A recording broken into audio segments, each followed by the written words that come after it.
सबसे पहला वर्ड जो है ना इसमें शिक्षण है और यहां पर अधिगम है। देखने में लग रहा है बहुत छोटा, लेकिन पूरा का पूरा चैप्टर मतलब 50% सिलेबस केवल इसी नाम पर आधारित है। क्योंकि हमारा जो नाम है ना सब्जेक्ट का वो है क्या, विद्यालय में शिक्षण अधिगम का वातावरण, teaching learning environment in school. तो टीचिंग लर्निंग यही हो जाता है हमारा, शिक्षण और अधिगम। तो 50% जो है ना बेस फाउंडेशन हमारा इसी चैप्टर से बनेगा। अगर ये चैप्टर छोड़ दिए ना तो फिर छोड़ दिए। इस चैप्टर से थ्योरी टेस्ट मिलाकर के जो हम लोग पढ़ेंगे, कम से कम एग्जामिनेशन में 25 में से 5 प्रश्न जो है ना केवल इस चैप्टर से देखने को मिलेगा, डायरेक्टली या इनडायरेक्टली 5 प्रश्न। तो सबसे इंपॉर्टेंट चैप्टर है ये। कोई ऐसा चैप्टर नहीं है जिसमें से 3-4 प्रश्न आता हो, इसमें 5, 6, 7 प्रश्न तक आपको इसी चैप्टर से आएगा, है ना। क्योंकि ये कोर सब्जेक्ट है, फाउंडेशन है पूरी शिक्षण अधिगम का। ठीक है, स्टार्ट करते हैं। सबसे पहले शुरुआत करते हैं शिक्षण और अधिगम। तो पहले हम लोग पहला वर्ड समझते हैं शिक्षण अधिगम का, शिक्षण। पहले शिक्षण के बारे में समझते हैं। देखो, शिक्षण को बोलते हैं क्या, टीचिंग। शिक्षण को क्या बोलते हैं, टीचिंग बोलते हैं, है ना। अब टीचिंग के बारे में लोग तरह तरह की बात करते हैं। कोई कहता है कि ट्यूशन पढ़ाता है लड़का, कोई कहता है कि सरकारी नौकरी नहीं है, कोचिंग पढ़ाता है तो क्या हो गया। कोई कुछ पूछो कि भैया पढ़ाना क्या है, तो बोलेगा छोटे बच्चों को पढ़ाना जो है वही पढ़ाना है। कोई सही डेफिनेशन दे नहीं पाएगा। तो शिक्षण के बारे में अगर आप टीचिंग पेडागोजी पढ़ते हो, शिक्षण कला पढ़ते हो, तो शिक्षण कला ने शिक्षण को इस तरह से डिफाइन किया है कि ये एक सामाजिक प्रक्रिया है। इसके बारे में कहा कि ये एक जो है शिक्षण जो है ये समाज में चलने वाली प्रक्रिया है, समाज की अंदरूनी भाग है ये, है ना।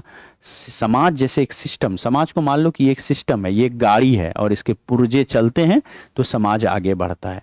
तो इनके पुर्जे में से एक महत्वपूर्ण पुर्जा है ये आपको शिक्षण।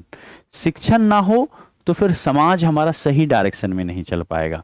तो शिक्षण एक सामाजिक प्रक्रिया है, लगातार समाज के अंदर में ये एक प्रोसेस है जो कि चलते रहता है, चलते रहता है, चलते रहता है।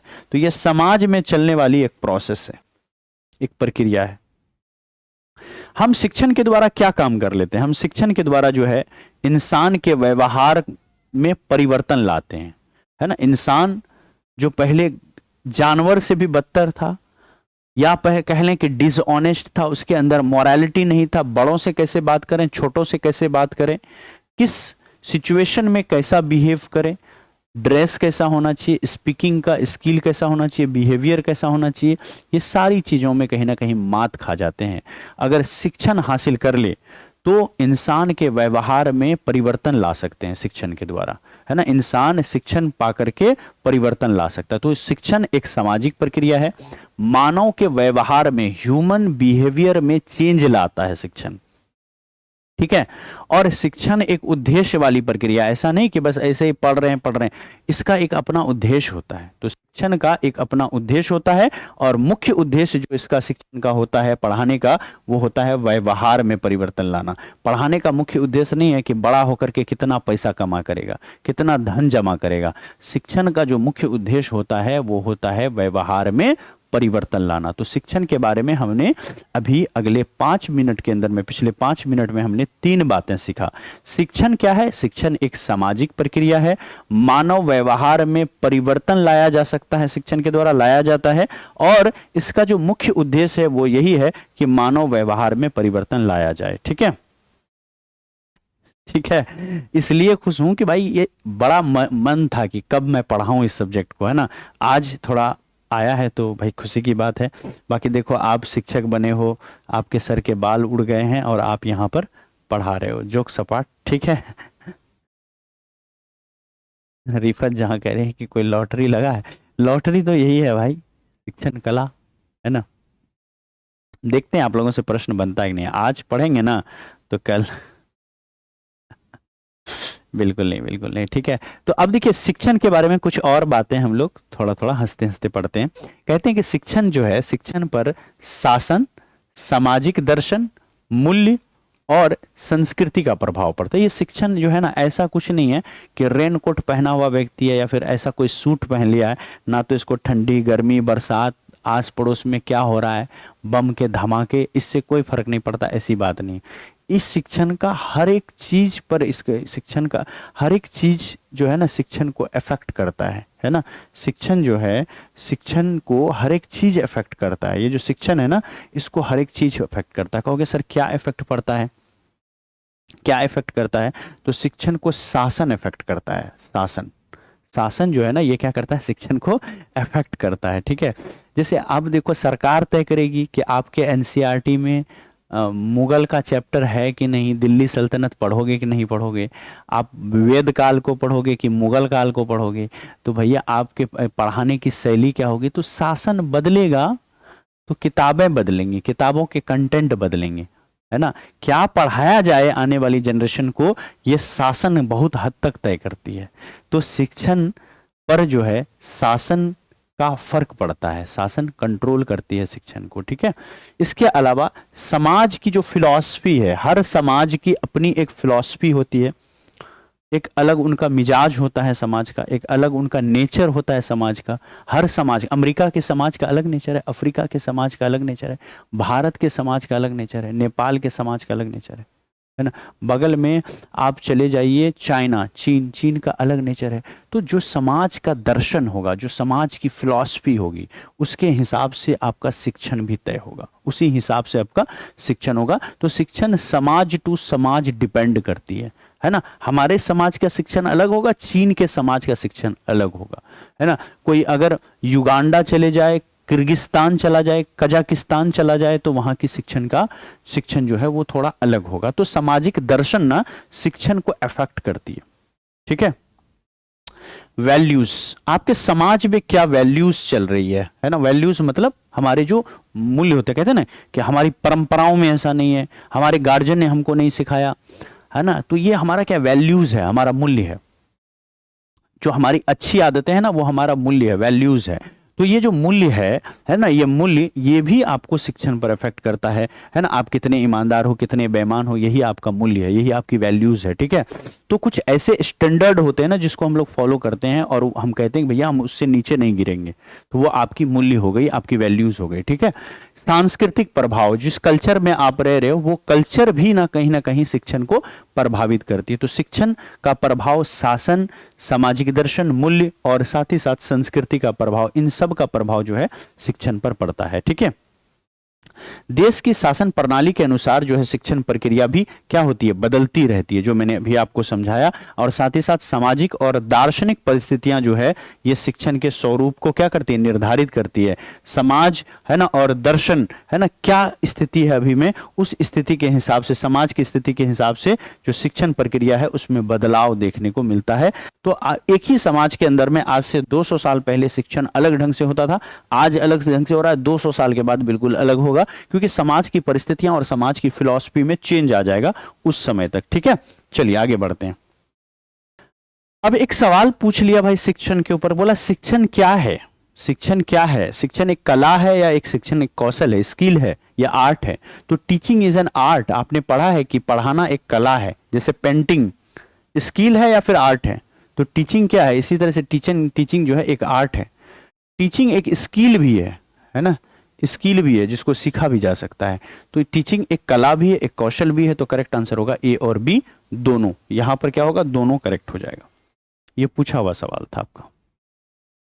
देखिए शिक्षण के बारे में कहा जाता है शिक्षण का क्या प्रकृति है, क्या नेचर है। सबसे पहली बात हमने क्या सीखा, ये उद्देश्य वाली प्रकृति है, बिना उद्देश्य के तो ये चलती ही नहीं है। तो शिक्षण पढ़ाने का अपना एक उद्देश्य होता है, हम उद्देश्य की पूर्ति के लिए पढ़ाते हैं बच्चों को।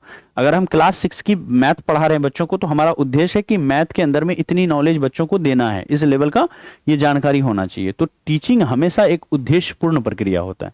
जब टीचर पढ़ाने आता है क्लास के अंदर में, आपको कोई स्टोरी सुनाता है या फिर Nazism in the rise of Hitler पढ़ाता है ना, कि हिटलर के उदय के बारे में, तो वो बताता है कि किस तरह से लोकतांत्रिक व्यवस्था से चुन करके और डिस्क्रिमिनेशन करके कोई नेता जो है किस तरह से देश को बर्बाद कर सकता है, ये आपको सिखाना चाहता है। उसके अंदर ये उद्देश्य होता है कि लोकतांत्रिक व्यवस्था ही सही है और जो कहीं ना कहीं तानाशाही है, वो डिक्टेटरशिप, वो गड़बड़ है, वो बुरी चीज़ है, ये आपको सिखाना चाहता है, उसमें उसके पीछे एक उद्देश्य छिपा होता है। तो शिक्षण में हर एक चीज़ के पीछे एक उद्देश्य होता है, क्योंकि शिक्षण खुद एक उद्देश्य वाली प्रक्रिया है, 100 उद्देश्य प्रक्रिया है ये, है ना, जो किन्हीं विशिष्ट उद्देश्य से प्राप्ति के लिए कराया जाता है। शिक्षण ऐसे नहीं कराया जाता है, उद्देश्य की पूर्ति के लिए कराया जाता है। आपको उद्देश्य को प्राप्त करना है, कोई उद्देश्य पूरा करना है, उस मकसद से शिक्षण कराया जाता है। शिक्षण एक अंतःक्रिया है, अंतःक्रिया है, ठीक है, जो शिक्षक और छात्र के बीच विशेष उद्देश्य के लिए चलता है, संचालित होता है। तो शिक्षण एक अंतःक्रिया है जो छात्रों और शिक्षकों के बीच आपस में होता है, ठीक है, या छात्र नेचर से इंटरेक्शन करते हैं। तो ये जो शिक्षण है ये एक इंटरेक्टिव प्रक्रिया है। जब तक आप इंटरेक्ट नहीं करोगे ना, आप टीचिंग नहीं कर पाओगे। खुद से, अपने से भी इंटरेक्शन होता है। पेड़ के नीचे बैठा था न्यूटन और देखा कि भाई एप्पल गिर रहा है, तो उन्होंने अपने मन में इंटरेक्शन किया, अपने मन में उन्होंने अंतःक्रिया चलाया कि पेड़ क्यों गिरा, उसका पड़ताल करने का सोचा, उस पर सोचना शुरू किया।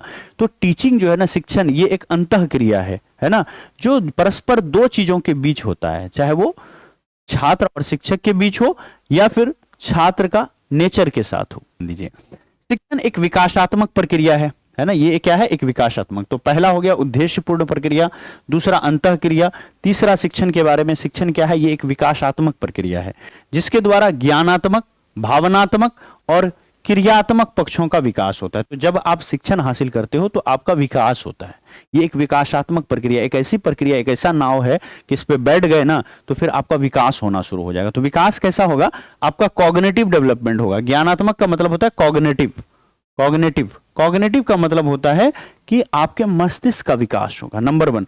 नंबर 2, आपके इमोशंस का विकास होगा। अगर आप शिक्षण हासिल करोगे, शिक्षण करोगे तो आपका इमोशंस, आपकी जो फीलिंग्स है ना, आपकी जो भावनाएं हैं, है ना, आपकी जो भावनाएं हैं, है ना, भावनाएं, उसका विकास यहां पर होगा, भावनात्मक विकास होगा। और साथ ही साथ क्रियात्मक विकास भी होगा, जो काम करने की आपकी स्किल है, जो हुनर है, उसमें भी आपको बढ़ोतरी होगी। तो ये जो है क्या है, भावनात्मक है ना, संज्ञानात्मक है ना, ये ज्ञानात्मक है जिससे आपको, सॉरी, यहाँ संज्ञानात्मक होता तो कॉग्निटिव होता, मस्तिष्क का विकास होता। ये ज्ञानात्मक है जिसमें आपको ज्ञान अर्जन होगा।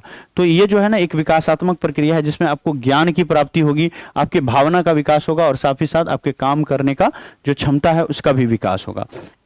साथ ही साथ ये जो शिक्षण है इसका मापन कर सकते हैं कि बच्चा कितना पढ़ा है, और इसका मूल्यांकन भी कर सकते हैं कि बच्चा जो सीखा तो वो किस लेवल का सीखा है, उसकी सीखने की क्वालिटी क्या है, ठीक है।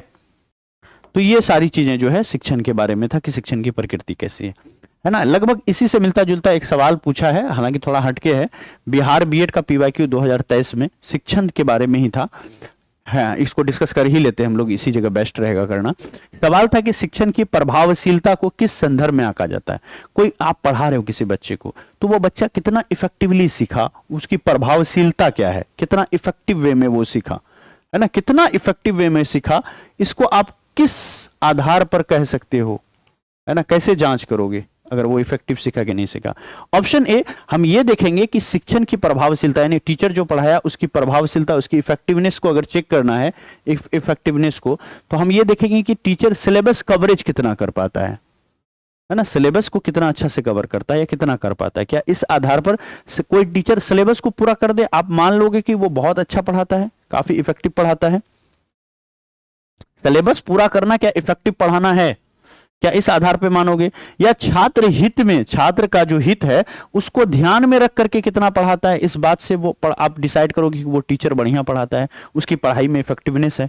या फिर क्लास में शिक्षण सहायक सामग्री, यानी कितने शिक्षण सहायक सामग्री का मतलब समझते हैं, पढ़ाने के लिए जो चीजें जरूरी है, जैसे मान लो ग्लोब, ये एक शिक्षण सहायक सामग्री हो गया।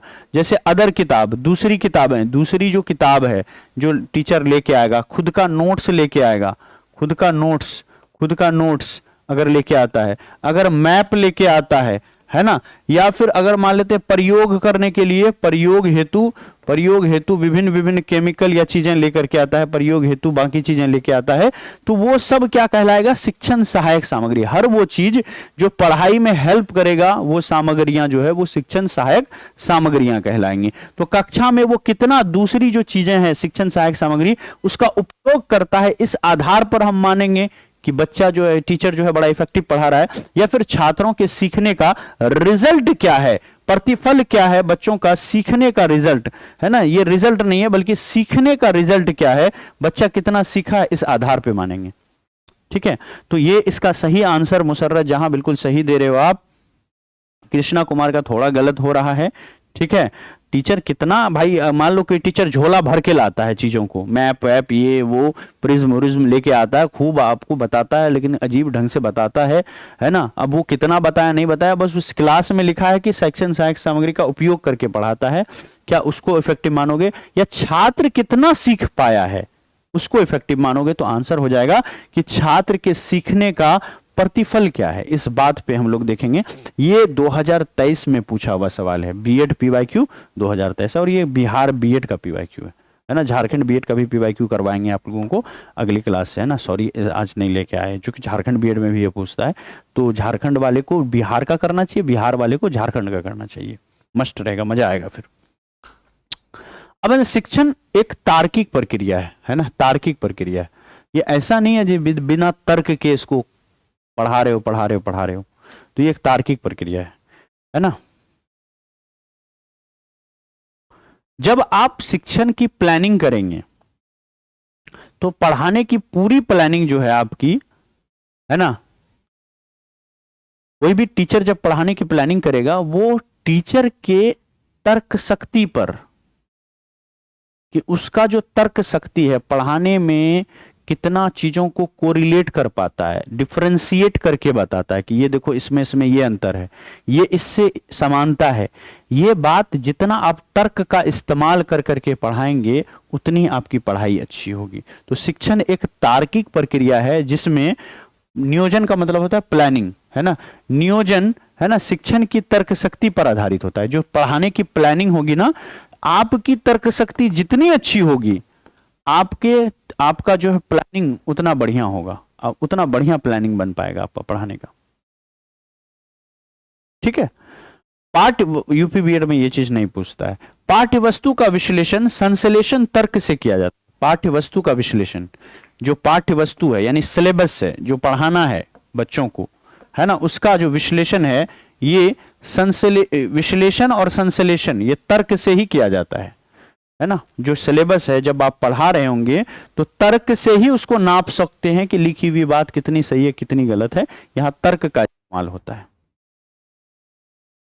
शिक्षा की प्रकृति वैज्ञानिक होती है, याद रखिएगा, पढ़ाने का जो प्रकृति होता है, ये शिक्षण का, टीचिंग की जो प्रकृति होती है पूरी की पूरी नेचर, टीचिंग एक जो है कहीं ना कहीं साइंटिफिक प्रोसेस है, वैज्ञानिक तौर तरीके से इसको डील करना पड़ता है। तो ये एक वैज्ञानिक प्रकृति, इनका जो प्रकृति है शिक्षण का, ये वैज्ञानिक टाइप का नेचर है इसका। और ये कलात्मक भी है, आपको कला भी आनी चाहिए, है ना। जैसे जादू दिखाना एक कला है, तो भैया आपको जादूगर भी होना पड़ेगा, बैलेंस वैज्ञानिक भी होना पड़ेगा, तब जाकर के समझो एक अच्छा टीचर हो आप। ठीक है, तो नियोजन व मूल्यांकन, नियोजन का मतलब हुआ प्लानिंग, और साथ ही साथ मूल्यांकन का मतलब हुआ इवैल्यूएशन, पता करना कि बच्चा कितना सीखा है ना, जिसको जांच करना। मूल्यांकन का मतलब हो गया जांच करना। तो नियोजन और मूल्यांकन ये वैज्ञानिक होते हैं। प्लानिंग क्या है, जैसे कहते हैं ना कि टीचिंग एक वैज्ञानिक प्रोसेस है, तो कैसे प्रूफ कीजिए? तो भैया टीचिंग के अंदर में जो आप प्लानिंग करते हो ना पढ़ाने का, है ना, प्लानिंग करते हो ना, ये एक वैज्ञानिक प्रोसेस है।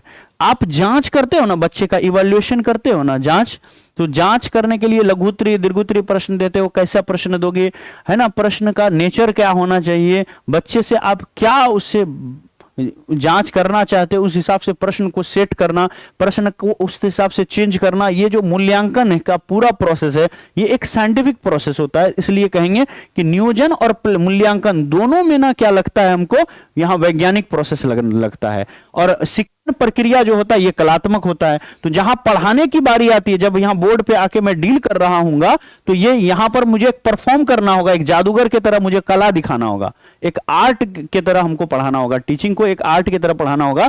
तो शिक्षण प्रक्रिया एक आर्ट है, लेकिन प्लानिंग और मूल्यांकन बिना साइंस के नहीं हो सकता है, ये साइंटिफिक प्रोसेस है। तो हम ये दोनों लाइन को मिला करके बोल सकते हैं, ये तीसरी लाइन हमारी प्रूफ हो जाती है कि शिक्षण की प्रकृति जो है ये वैज्ञानिक भी है और कलात्मक भी है। तो कैसे है, वो जब आप पढ़ाते हो तो आप एक कलाकार होते हो, जब आप प्लानिंग करते हो और बच्चों की जांच करते हो तब आप एक वैज्ञानिक होते हो, क्योंकि वो एक वैज्ञानिक प्रोसेस होता है। शिक्षक इसमें कौशल है, यानी कि इस और एक साथ करना था। शिक्षक इसमें कौशल शैली और रचनात्मकता का प्रयोग करते हैं, ठीक है। जो कलात्मक होता है तो कलात्मक में हम क्या करते हैं, हम कौशल शैली का, जो हमारी पढ़ाने की शैली है उसका भी इस्तेमाल करते हैं, प्लस हम थोड़ा सा क्रिएटिव भी हो जाते हैं पढ़ाते वक्त। तो इसीलिए हम कह सकते हैं कि ये जो है पढ़ाना एक कलात्मक प्रोसेस। क्यों कहेंगे इसको, क्योंकि हम इसमें स्किल का भी इस्तेमाल प्लस हम क्रिएटिविटी भी डालते हैं। तो एक आर्टिस्ट जो है ना वो क्रिएटिव होता है थोड़ा सा, ठीक है। तो ये इस तरह से कह सकते हैं कि ये हमारा क्या है, वैज्ञानिक भी है और कलात्मक भी। तो हमने क्या क्या सीखा, हमने सीखा कि शिक्षण जो है एक तार्किक प्रक्रिया है, क्योंकि नियोजन जो प्लानिंग होती है वो तर्क शक्ति पर आधारित होती है। जिस टीचर का तर्क शक्ति जितना अच्छा होगा उसकी पढ़ाने की जो है ना वो उतना बढ़िया होगा, ठीक है। तो पाठ्य वस्तु यानी सिलेबस का विश्लेषण और संश्लेषण ये तर्क पर आधारित होता है। जब भी आप सिलेबस पढ़ा रहे होंगे तो उसको पूरी तरह से उसको बच्चों को समझाना और उससे जो मेन बात है उसको निकाल करके बच्चों के सर में दे डालना, उसके दिमाग में घुसाना, ये आपके बिना तर्क के पॉसिबल नहीं हो पाएगा, ठीक है। और शिक्षण की प्रकृति पर जाएंगे तो ये वैज्ञानिक भी होता है और कलात्मक भी होता है। तो ये सब बातें, बड़ी बड़ी बातें हमने शिक्षण के बारे में सीखा। अब थोड़ा आगे बढ़ते हैं। इंग्लिश का बढ़ रहा है ओरिएंटेशन, आज लॉन्च करेंगे ना बिहार बीएड का ओरिएंटेशन, तो उसमें बता देंगे आपको, ठीक है। अभी आधा घंटे के बाद रीजनिंग का ओरिएंटेशन लॉन्च करेंगे आपको बिहार बीएड का, ठीक है।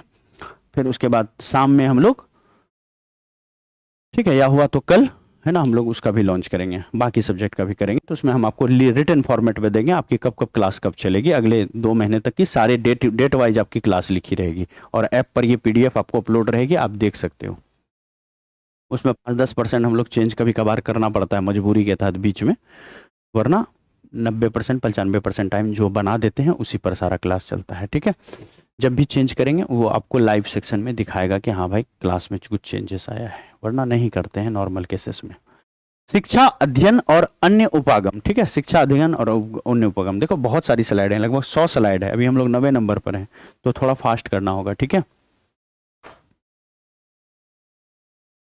बहुत बढ़िया सोनी कुमारी। अब देखिए शिक्षा अध्ययन और अन्य उपागम, शिक्षा को अवसर, अध्ययन, अधिगम, अध्यापन और अनुदेशन के समान समझ लिया जाता है ना। शिक्षा को जो है, शिक्षा को है ना ये समझा जाता है कि ये अध्ययन है, पढ़ने को शिक्षा कह देते हैं। कई बार अगर हम खुद से लर्न कर रहे हैं, अधिगम कर रहे हैं, सीख रहे हैं, तो ये अध्ययन यानी स्टडी जो कर रहे हैं उसको हम लोग समझ लेते हैं, स्टडी को समझ लेते हैं हम लोग, एजुकेशन। या फिर हम लोग लर्निंग जो कर रहे हैं, अधिगम कर रहे हैं, उसको समझ लेते हैं। या अगर कोई टीचिंग कर रहा है ना, अध्यापन कर रहा है, उसको समझ लेते हैं। कोई किसी को डायरेक्शन दे रहा है कि बेटा ऐसे ऐसे पढ़ो, तो इसको शिक्षा समझ लेते हैं, है ना। ये सभी शिक्षा से जुड़े हैं, लेकिन ये शिक्षा के समान नहीं है। शिक्षा और शिक्षण में अंतर होता है, ये समझिएगा। शिक्षा एक व्यापक अवधारणा है, बहुत बड़ी चीज है शिक्षा, एजुकेशन, ठीक है। ये सभी उसके अलग अलग भाग हैं, कभी भी शिक्षा को इसमें मत शामिल कीजिए। ये सब कंप्लीट मिलाकर के शिक्षा कहलाता है। तो शिक्षा जो है ये एक व्यापक अवधारणा है, बड़ा कंसेप्ट है। शिक्षा जो है ना ये बहुत बड़ी चीज है। शिक्षा, एजुकेशन, है ना, कहते हैं ना कि education is the most powerful weapon, है ना। तो एजुकेशन जो है ये एक बहुत बड़ी चीज है। ये सब छोटे छोटे उसके पुर्जे हैं, स्टडी करना, लर्निंग करना, टीचिंग करना, डायरेक्शन देना, प्रयोग कर लेना, ये सब उसके छोटे छोटे पार्ट्स हैं, छोटे छोटे पार्ट्स। जैसे आपका एजुकेशन मान लो कि बहुत 10 मंजिला मकान है, तो ये सब छोटे छोटे उसके जो है ना एक एक रूम वाइज है कि ये सब कमरे हैं उनके, एक एक फ्लोर है, इस तरह से, ठीक है। तो ये समझा आपने शिक्षा और जो एजुकेशन है, बाकी चीजें जो है शिक्षण, अधिगम, अध्यापन, इस सब में क्या अंतर होता है, ठीक है। शिक्षा एक जीवन भर चलने वाली प्रक्रिया है। शिक्षा जो है ना ये आपको जीवन भर चलने वाली प्रक्रिया है, जिसमें आप ज्ञान हासिल करते हो, है ना। शिक्षा जो है, शिक्षा है ना ये एक जीवन भर चलने वाली प्रक्रिया है, जिसमें आप ज्ञान, अनुभव और कौशल और साथ ही साथ अभिवृत्तियां हासिल करते हो। इसमें समाज द्वारा बच्चों में विकसित किए जाने वाले मूल्य, अभिवृत्तियां और कौशल से जुड़े है ना प्रयत्न जो है सम्मिलित होते हैं, ठीक है। तो ये जीवन पर्यंत चलने वाली प्रक्रिया है ना। जो शिक्षा है ना वो आपको जीवन पर्यंत चलने वाली प्रक्रिया होती है, शुरू से अंत तक आपका चलता है। यहाँ पर एक सवाल भी पूछा है, शिक्षा का मूल उद्देश्य क्या है। विद्यार्थी को जीविकोपार्जन यानी रोजी रोटी कमाने के लिए तैयार करना, नौकरियों के लिए तैयार करना, है ना, ये नहीं होगा, आपको पता है। ज्ञान प्राप्त करने के में मदद करना, या फिर विद्यार्थियों के सर्वांगीण विकास हेतु सुगम बनाना। तो बच्चों का जो ओवरऑल डेवलपमेंट है उसको आसान बनाना, ये मेन काम होता है शिक्षण का। तो शिक्षा का मेन काम जो है वो है बच्चों के ओवरऑल डेवलपमेंट में मदद करना। शिक्षा जो है मदद करती है। तो आंसर हो जाएगा यहां पर डी नंबर। ठीक है, आगे बढ़ते हैं। हमने शिक्षण और शिक्षा दोनों चीजें पढ़ लिया। हमारा चैप्टर का नाम है शिक्षण और अधिगम। अब हम लोग अध्यापन पढ़ने के लिए जा रहे हैं। ठीक है, अध्यापन। देखो, अध्यापन एक औपचारिक प्रक्रिया है, एक प्रोफेशनल प्रक्रिया है। ये यानी आपको अध्यापन, अध्ययन जो है ये क्या है, अध्ययन जो है ये आपको क्या है, ये एक औपचारिक प्रक्रिया है जिसमें बच्चों को ज्ञान, मूल्य और कौशल दिए जाते हैं। अध्ययन के अंदर में हम बच्चों को ज्ञान देते हैं, मूल्य देते हैं और कौशल प्रोवाइड करते हैं। यह जानबूझकर किया जाने वाला शिक्षक कार्य है, शैक्षिक कार्य है, जो कि हम लोग जानबूझकर इस चीज को करते हैं, है ना। इसके अंदर में अनुभवों की सीमा जो है वो क्या होती है, निश्चित होती है। जो एक्सपीरियंस होता है अध्ययन के अंदर में वो लिमिटेड होता है। जितना पढ़ोगे उतना ही एक्सपीरियंस होगा। जैसे मैंने कोई किताब पढ़ ली साइकोलॉजी के ऊपर तो उतनी ही नॉलेज मुझे होगी। मनी के ऊपर अगर मैंने पैसे के ऊपर पढ़ लिया उतना ही नॉलेज होगा। बिजनेस के ऊपर पढ़ा तो जितना मैं पढ़ूंगा उतना ही मुझे नॉलेज होगा। तो कहीं ना कहीं इसमें एक अनुभवों की कमी होती है अध्ययन के अंदर में। ये जीवन की एक विशेष अवधि तक सीमित होती है। मैंने क्या कहा, जो लर्निंग था, अधिगम था, जिसको जिसको आप लोग शिक्षा शिक्षा कह रहे थे ना, वो शिक्षण था, ये इसको अधिगम मान लो आप, है ना। हाँ ठीक है, ये अधिगम है। अच्छा देख लेता हूँ अलग से भी अधिगम का है क्या, है। ठीक है, अभी पता चल जाएगा, क्लियर हो जाएगा। तो आप समझिएगा कि ये जो है ना, ये अनुभवों की कमी जो है ये क्या होती है, ये अनुभवों की सीमा इसमें निश्चित होती है। ये जीवन की एक विशेष अवधि तक सीमित होती है। यानी जब तक आप पढ़ रहे हो, है ना, वो आपके एक लाइफ तक सीमित होगा कि आप 35 वर्ष या 40 वर्ष तक पढ़ रहे हो तो 40 वर्ष तक ही आप क्या करोगे, अध्ययन करोगे, या 30 वर्ष तक करोगे, जब तक आप करो, है ना। तो इसमें एक सीमा होती है। ये जीवन लाइफ टाइम नहीं चलती है। अध्ययन जो आप पढ़ते हो ना वो लाइफ टाइम नहीं चलती है। अध्ययन शिक्षा का केवल एक भाग है। ये अध्ययन जो है, ये शिक्षा बहुत बड़ी चीज है, उसका एक छोटा सा भाग है ये। ठीक है, कोई बात नहीं, कोई जरूरी नहीं कि आप अध्ययन करके ही शिक्षा हासिल कर सकते हो, लेकिन ये आसान बनाता है शिक्षा को। बिल्कुल, जाकिया खातून रोजा में हूं। आगे बढ़ते हैं। अधिगम। अधिगम मतलब लर्निंग। ठीक है, ये एक ऐसी प्रक्रिया है जिसके द्वारा अभ्यास अथवा अनुभव के आधार पर व्यवहार में परिवर्तन संभव होता है। ठीक है, तो अधिगम क्या है, लर्निंग। लर्निंग होता क्या है, एक ऐसी प्रक्रिया है जिसके द्वारा एक्सरसाइज करके, अभ्यास करके, है ना, या फिर एक्सपीरियंस्ड के आधार पर, एक्सपीरियंस्ड के आधार पर, है ना, अनुभव के आधार पर व्यवहार में परिवर्तन होता है। तो व्यवहार में परिवर्तन लाने के लिए हम लोग एक्सरसाइज करते हैं, हम लोग एक्सपीरियंस करते हैं चीजों को, है ना। वहां से जो व्यवहार में परिवर्तन आता है उसी को हम लोग क्या कहते हैं, अधिगम कहते हैं, लर्निंग कहते हैं। तो लर्निंग एक ऐसा प्रोसेस है जो फ्रॉम वॉम्ब टू टॉम्ब चलता है, जो मां के गर्भ से लेकर के आपके कब्र तक चलेगा, है ना। जब हम मर जाएंगे, मरते वक्त हमें यह पता चलेगा कि मौत कैसे आती है। मौत का मजा जो है वो मरते वक्त ही मिलेगा, कि जब एक इंसान मरता है तो उसको क्या फील होता है उस वक्त। पूरी लाइफ, जब से आपको भगवान ने, अल्लाह ने सांस दिया है, गॉड ने, जब से मां के गर्भ में आपका अस्तित्व आया, आपकी पहली ब्रेथ चली, माइंड काम करना शुरू किया, उस दिन से आप सीखना शुरू करते हो। और जब तक आपकी आखिरी सांस रहती है तब तक आप सीखते हो। तो सीखना जो है एक जीवन पर्यंत चलने वाली प्रक्रिया है, फ्रॉम वॉर्म टू टॉम्ब वाली प्रोसेस है। ये गर्भ से लेकर के आपके कब्र तक चलेगी ये प्रक्रिया। ये शारीरिक परिवर्तन को अधिगम के अंतर्गत शामिल नहीं कहता है। देखिए, आपका जो शारीरिक परिवर्तन है, शरीर में जो बदलाव होता है ना, उसको अधिगम नहीं कहा जाता है, ये ध्यान रखिएगा, है ना। लर्निंग एक अलग चीज है जो आपको शारीरिक परिवर्तन से, इसको बिल्कुल शारीरिक परिवर्तन को अधिगम के अंतर्गत शामिल नहीं किया गया है। ठीक है, चाहो तो इसको याद रखो, वरना इस पॉइंट को याद रखने की कोई भी जरूरत नहीं है। आगे बढ़ते हैं। शिक्षा के द्वारा अधिगम प्रक्रियाओं, बच गया, शिक्षा के द्वारा अधिगम प्रक्रियाओं को सुसंगत व्यक्तित्व विकास जैसे अपने व्यापक लक्ष्य को प्राप्त करने के लिए उपयोग में लाया जाता है। ठीक है, आगे बढ़ते हैं। अधिगम का उद्देश्य क्या होना चाहिए, व्यवहार में परिवर्तन या समायोजन, या दोनों। तो करेक्ट आंसर होगा ए और बी, दोनों। कि जो अधिगम कर रहा है है ना, जो अधिगम कर रहा है, जो यहाँ पर लर्निंग कर रहा है, तो इससे क्या होगा, उसका व्यवहार में भी परिवर्तन होगा। अगर आप अधिगम कर रहे हो, आप लर्निंग कर रहे हो, आप सीख रहे हो, तो सीखने कुछ एक्सपीरियंस हासिल हुआ, तो एक्सपीरियंस से क्या होगा, आपका व्यवहार में परिवर्तन होगा। एक्सपीरियंस से क्या होगा, आप समायोजन होगा, आपका समाज में समायोजन होगा, घर परिवार में समायोजन होगा, लोग आपको एक्सेप्ट करेंगे। जब आप चीजें सीखते जाओगे, आपके व्यवहार में परिवर्तन आएगा, तो आप कहीं ना कहीं सोसाइटी में अपने आप को स्टैब्लिश कर देंगे, समायोजित हो जाएंगे। जैसे एक बड़ी मशीन का पुर्जा हो जाता है, तो वो पुर्जा साथ में मशीन को चलाते रहता है ना, बहुत बड़ा स्मूथली चलता है। कोई दूसरा पार्ट्स लगा दो तो वो चलेगा नहीं, खटखट खटखट करेगा, समझ रहे हो ना। तो वही चीज है, आप जितना अच्छा से सीखोगे उतना अच्छा समायोजित हो जाओगे, समाज के लोग आपसे चिढ़ेंगे नहीं, मिलजुल के रहोगे, बड़ा अच्छा जो है आपका संपर्क रहेगा। ठीक है, तो अधिगम जो है ये आपको व्यवहार में भी परिवर्तन लाता है, प्लस समायोजन भी करता है। आप प्रशिक्षण पे आते हैं। प्रशिक्षण का मतलब है ट्रेनिंग, प्रशिक्षण का मतलब है ट्रेनिंग, है ना, ट्रेनिंग। तो भाई टीचर्स का अपना एक ट्रेनिंग होता है।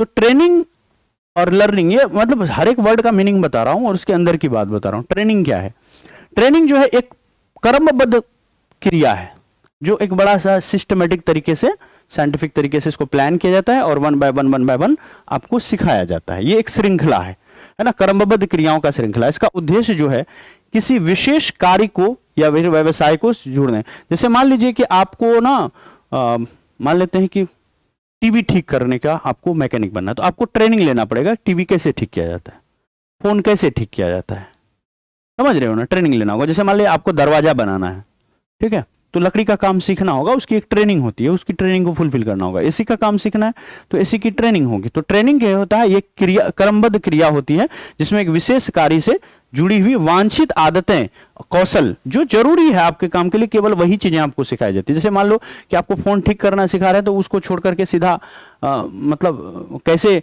मशीनों के इंजन ठीक किए जाते हैं वो नहीं सिखाया जाएगा आपको। ठीक है, तो जो जरूरी चीजें हैं, जो आपके व्यवसाय की चीजें हैं, जिस चीज का आप ट्रेनिंग ले रहे हो, केवल वही बातें आपको सिखाई जाती है। यह व्यवहार को व्यवहारिक रूप से सक्षम बनाता है। जो हमारा व्यवहार है, इसको हमको व्यवहारिक रूप से, है ना, क्या करता है, सक्षम बनाता है। उदाहरण के लिए, शिक्षक बनने के लिए आपको अध्यापक प्रशिक्षण लेना पड़ेगा, है ना। अध्यापक का जो अपना प्रशिक्षण होता है, आपको बीएड डीएलएड करना होगा, फिर ज्वाइनिंग के बाद आपकी बार बार ट्रेनिंग होती रहेगी। डाइट कॉलेज में आप जाओगे, डीएलएड ट्रेनिंग के लिए आप 5 दिन 7 दिन के लिए, हर साल में 4 बार 3 बार ट्रेनिंग आपको देता रहेगा। तो टीचर बनने के लिए भी आपको ट्रेनिंग चाहिए। तकनीक सीखा जाता है, कार्यों के लिए तकनीकी प्रशिक्षण होता है। तो तकनीकी कार्यों के लिए, जैसे आपको मान लेते हैं कि कोई टेक्निकल काम है, तो उसके लिए आपको टेक्निकल जो है ट्रेनिंग दिया जाता है, टेक्नोलॉजी से रिलेटेड।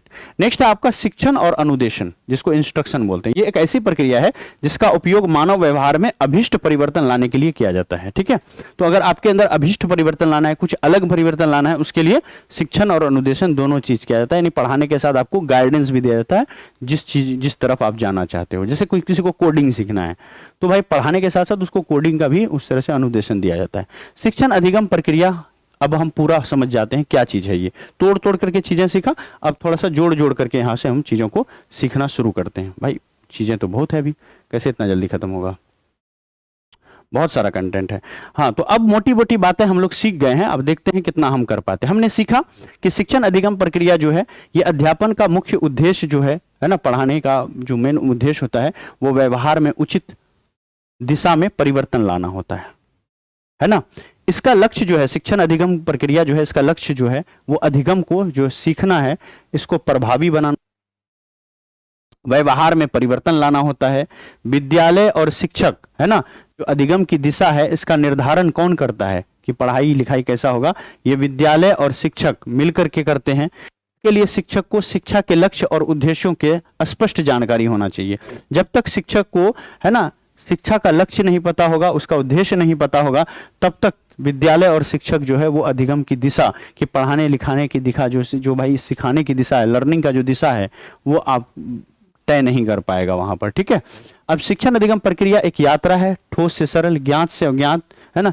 जब भी चीजें पढ़ाते हैं हम लोग, ज्ञात से अज्ञात की ओर पढ़ाते हैं, सरल से जटिल की ओर पढ़ाते हैं, और ठोस से सार की ओर पढ़ाते हैं। तो जब भी शिक्षण अधिगम होता है, ये सभी इसका आंसर हो जाएगा। ठीक है, कि हम लोग हमेशा वो चीज पढ़ाते हैं जो बच्चा पहले से जानता है, तब आगे बताते हैं। पहले आसान पढ़ाया था, तब जटिल पढ़ाया था, पहले ठोस पढ़ाया था, तब सार पढ़ाया जाता है।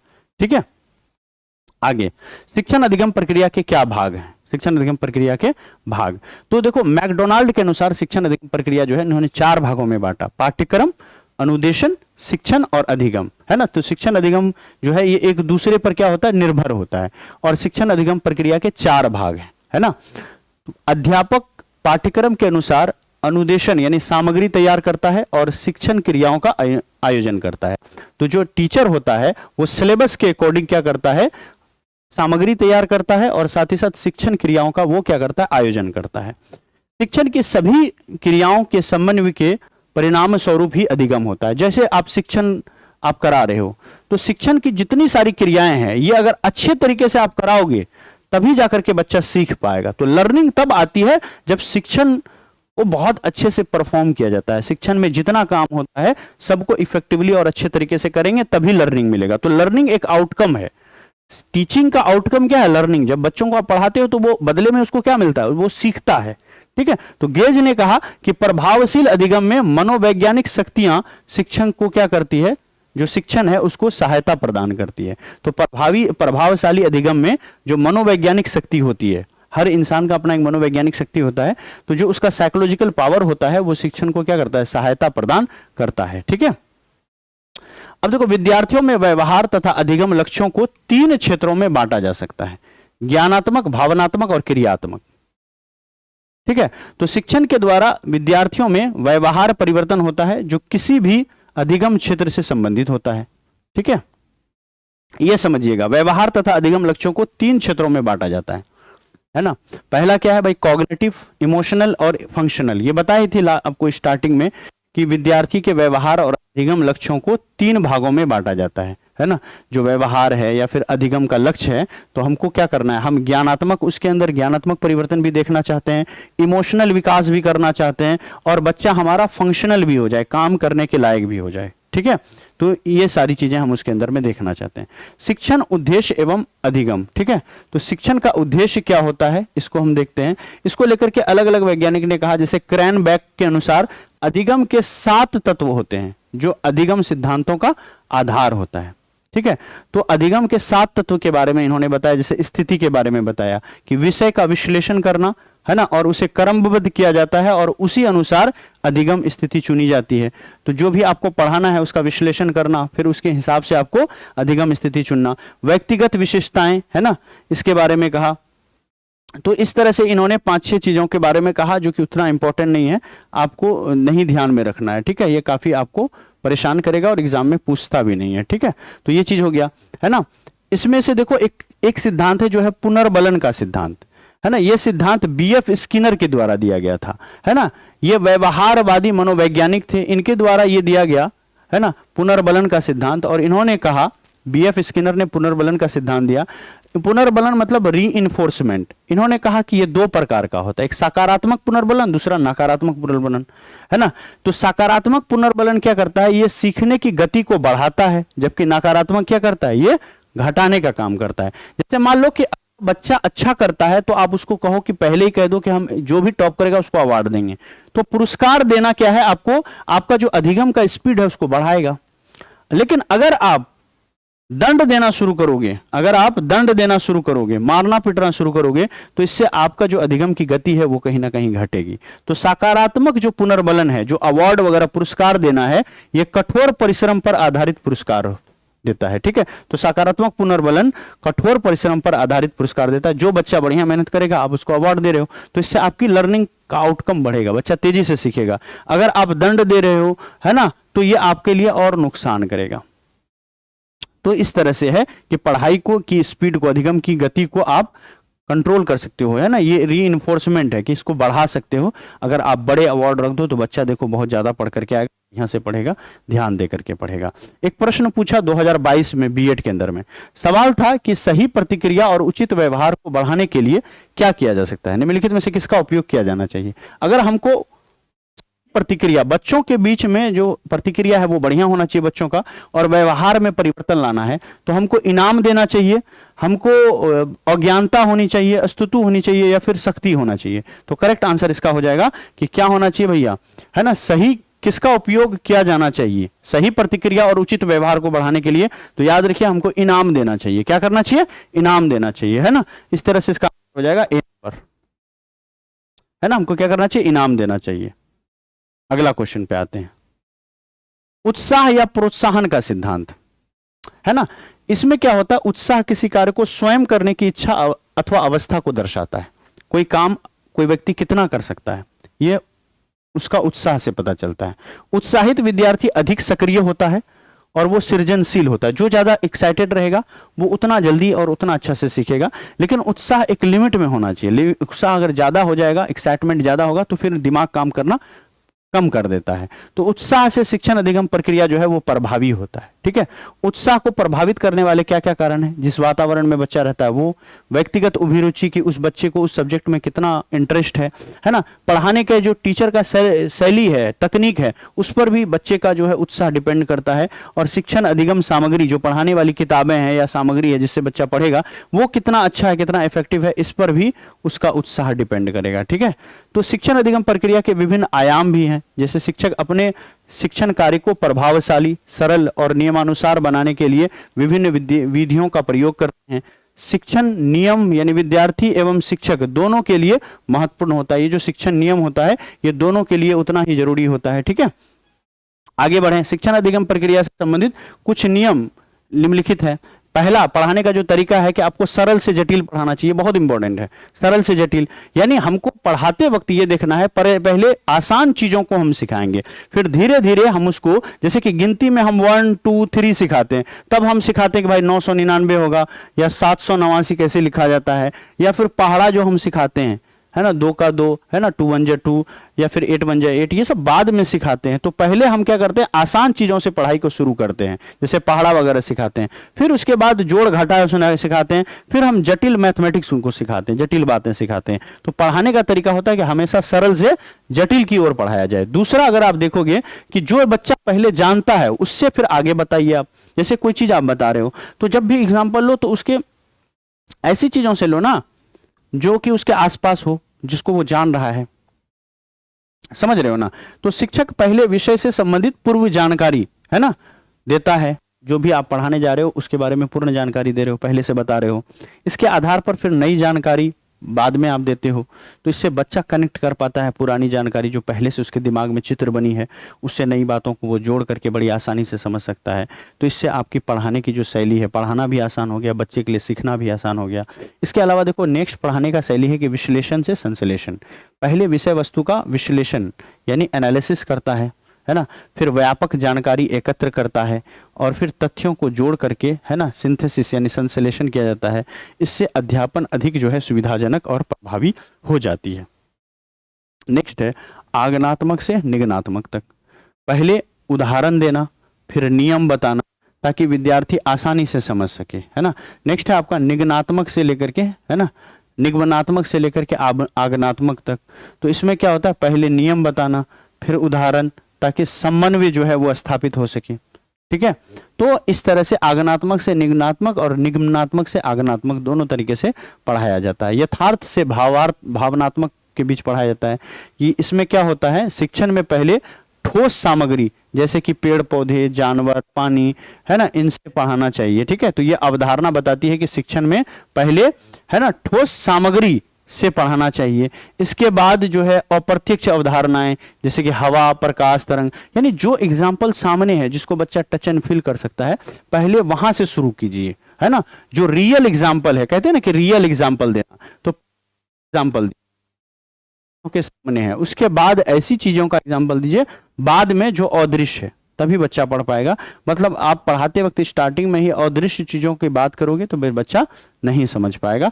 तो यथार्थ से भावनात्मक की ओर पढ़ाना चाहिए। ठीक है, शिक्षक को स्कूल में कई अन्य अभिलेख भी रखने चाहिए, है ना। तो ये सारे अभिलेख रखना चाहिए, क्या क्या क्या क्या रखना है, ये सब उतना जरूरी नहीं है ना। इसको डिलीट ही कर दीजिए, कोई काम का नहीं है, ये छोड़ देते हैं इसको। ठीक है, अब देखते हैं यहाँ पर शिक्षण सूत्र। ये सारी चीजें हमने पढ़ लिया भाई। ज्ञात से अज्ञात, सरल से जटिल, प्रत्यक्ष से अप्रत्यक्ष, संपूर्ण से अंश, है ना, विशिष्ट से सामान्य, अनुभव से तर्क की ओर पढ़ाना चाहिए, विश्लेषण से संश्लेषण की ओर, वास्तविकता से प्रतिरूप की ओर, आगमन से निगमन, अनिश्चित से निश्चित की ओर, वास्तविकता से प्रतिरूप की ओर। तो ये जो है शिक्षण का सूत्र है। जब भी पढ़ाएंगे तो इसी तरीके से पढ़ाना चाहिए। हमेशा आसान चीज़ें, फिर उसके बाद डिफिकल्ट चीज़ें, तो ये सब पढ़ाने के है ना। इस तरह से 11 ये हैं कि कैसे कैसे पढ़ाना चाहिए, ठीक है। तो ये सारी बातें इसके अंदर में है। अब इसके अंदर में दो चीज़ें हैं और जो हमारा रह गया उसको देख लेते हैं। एक है माइक्रो टीचिंग, है ना, माइक्रो टीचिंग। देखो माइक्रो टीचिंग जब आप एडमिशन ले लोगे डीएलएड बीएड में तो वहाँ पर माइक्रो टीचिंग सिखाया जाता है। उसके अंदर में आपको है ना करना क्या होगा कि शिक्षक व्यवहार में सुधार के लिए अपनाई जाने वाली प्रविधियां हैं, इसको सूक्ष्म शिक्षण भी कहते हैं। जब हम पढ़ाते हैं बच्चों को तो वो जो 36-40 मिनट की क्लास होती है उसमें कैसे परफॉर्म करते हैं, कैसे पढ़ाना चाहिए, कैसे बोलना चाहिए, लिखना कैसे चाहिए, है ना, लिखावट कैसी होनी चाहिए, ये सारी जो प्रशिक्षण है, ट्रेनिंग है, इसके अंदर में दिया जाता है सूक्ष्म शिक्षण के अंदर में। इसमें 36 मिनट का क्लास होता है ना।